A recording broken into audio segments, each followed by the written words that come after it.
All right, so in this video, I want to hopefully clarify a really common question, which is, what is the difference, what is the similarities, and why would a person take something like Reishi versus Chaga versus Cordyceps? Because they're all in the category of medicinal mushrooms, and they all seem to have some similarities. So those similarities would be basically their immune modulating, their immune tonifying properties. That's something which is common to pretty much all medicinal mushrooms: reishi, chaga, cordyceps, maitake, shiitake, lion's mane, agaricus, etc. They all have those similarities, but each of them tend to have specific differences or maybe specific areas of focus. So within these three mushrooms, reishi, chaga, cordyceps, they all have the immune function. So Chaga's specialty would kind of really be following along that line, with more of an emphasis on supporting the immune system and having a lot of antioxidants from the high superoxide dismutase content of the chaga. And if you just look at the powder, is really quite dark, indicating a high antioxidant content. And also a lot of people used it for like cancer and tumors and a lot of things like that, which obviously I'm not suggesting or making any claims. I'm just re-emphasizing something that you could easily see by your own research if you looked online. So for me, chaga tends to really function more along those lines. And I think out of the three, my opinion and my experience is that chaga is really kind of the most gentle and the most widely tolerated by most people. Not that reishi or cordyceps is rough or strong or not well tolerated. It's just a small nuance that I've seen.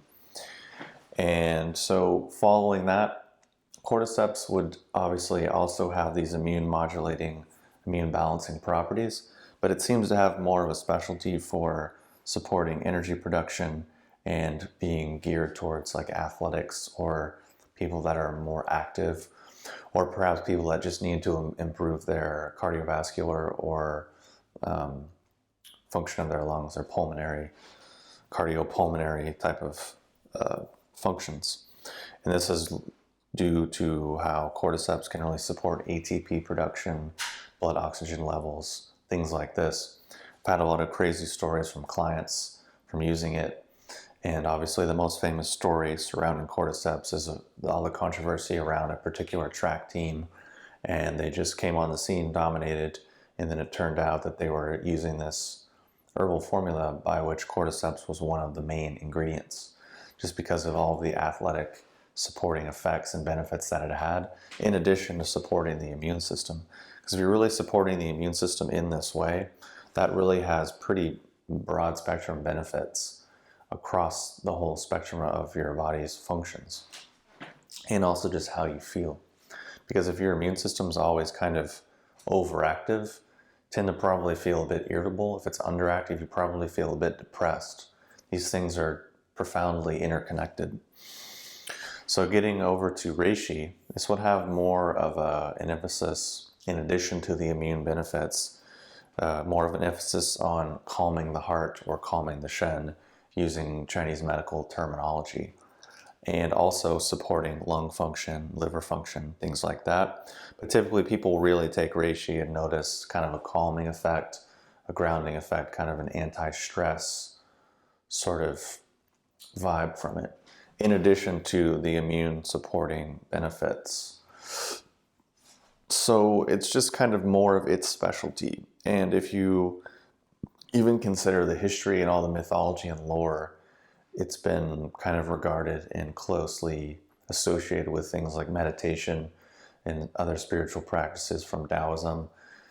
Historically also, the first emperor of China, on his staff had a reishi mushroom. In the Forbidden Palace, there's tons of artwork featuring reishi mushroom. It's just really a very deep motif and kind of an archetype from ancient China, which is indicating that there's probably something special going on there. So hopefully that makes sense and clarifies kind of the subtle differences between each of these things. You can also easily mix and match them or combine them together. They work fine. And also, another couple things that I'll say is all of the extracts on Hyperion are concentrated hot water extracts.